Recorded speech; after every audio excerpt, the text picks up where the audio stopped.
Salam, selamat pagi Bapak Ibu yang diberkati oleh Tuhan. Kita berjumpa kembali di pagi ini di dalam renungan singkat hari Selasa tanggal 14 Mei 2024. Sebelum kita belajar bersama-sama, kita bersatu di dalam doa. Ya Tuhan, ya Allah kami sangat membutuhkan curahan kuasa Roh Kudus agar kami dapat memiliki akan pengharapan hanya di dalam Yesus, di dalam kehidupan kami. Terima kasih Tuhan, di dalam nama Yesus kami berdoa. Amin. Bapak Ibu yang diberkati oleh Tuhan, pada pagi ini judul firman Tuhan yaitu pengharapan pasti di dalam Tuhan. Ayatnya Bapak Ibu bisa membaca di dalam Roma pasal yang ke-8 ayat 24. Bila mana kita membaca ayat itu, Rasul Paulus berkata, sebab kita diselamatkan dalam pengharapan. Tetapi pengharapan yang dilihat, bukan pengharapan lagi. Sebab bagaimana orang masih mengharapkan apa yang dilihatnya. Saudara-saudaraku yang diberkati oleh Tuhan, pengharapan pasti di dalam Tuhan. Dan tentunya saudara dan saya sebagai orang Kristen, kita mengharapkan yang tidak kelihatan, yang kekal. Saudara-saudaraku, semua orang pasti memiliki banyak keinginan dan juga harapan dalam hidupnya. Benar ya. Dan tidak seorang pun mau menjalani hari-hari tanpa ada harapan yang hendak dicapai. Jadi semua manusia yang normal memiliki akan rencana, memiliki akan harapan yang harus diraih, yang harus dicapai.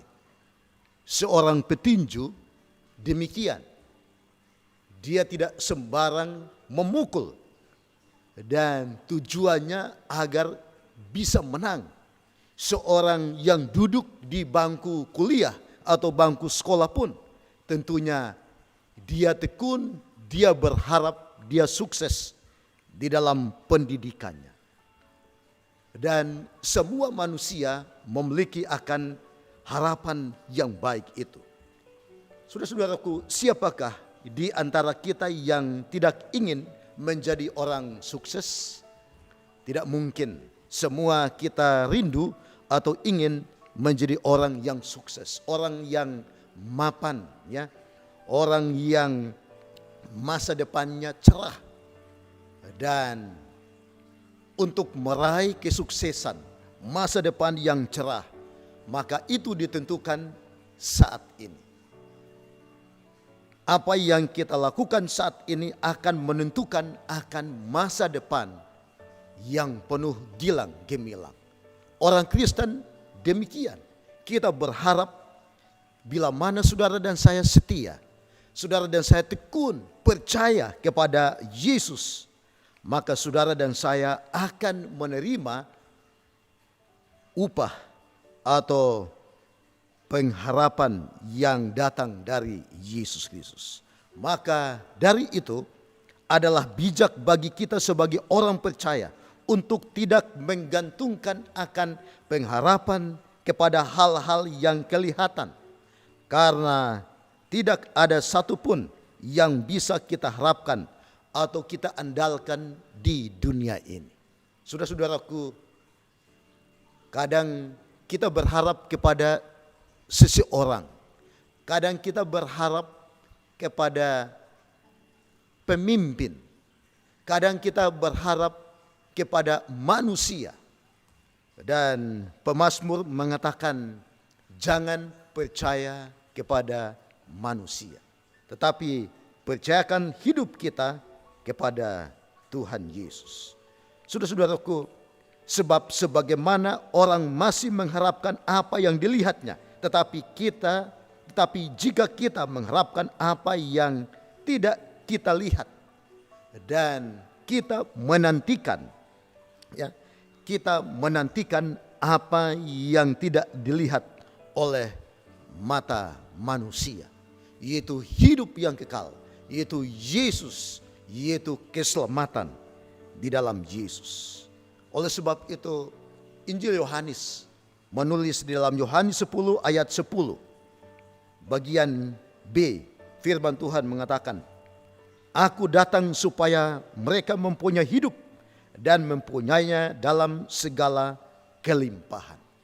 Jadi Yesus berjanji dia akan datang untuk memberikan kehidupan, untuk memberikan akan kelimpahan kepada semua orang. Jika kamu tinggal di dalam aku dan firman-Ku tinggal di dalam kamu, mintalah apa saja yang kamu kehendaki dan kamu akan menerimanya.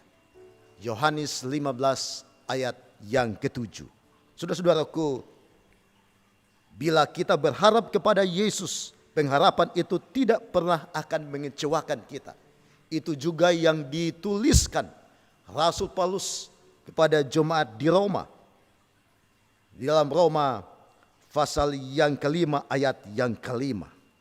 Saudara-saudaraku, oleh sebab itu pagi ini saya mengundang Bapak Ibu, umat-umat Tuhan di mana saja berada. Biarlah kita boleh memiliki akan pengharapan yang pasti di dalam Yesus. Bukan pengharapan kepada seseorang atau kepada seorang ayah atau seorang anak, tetapi kita memiliki pengharapan di dalam Yesus Kristus. Kiranya Tuhan memberkati kita sepanjang hari ini di dalam aktivitas dan pekerjaan Bapak Ibu masing-masing. Terima kasih, Tuhan memberkati. Amin.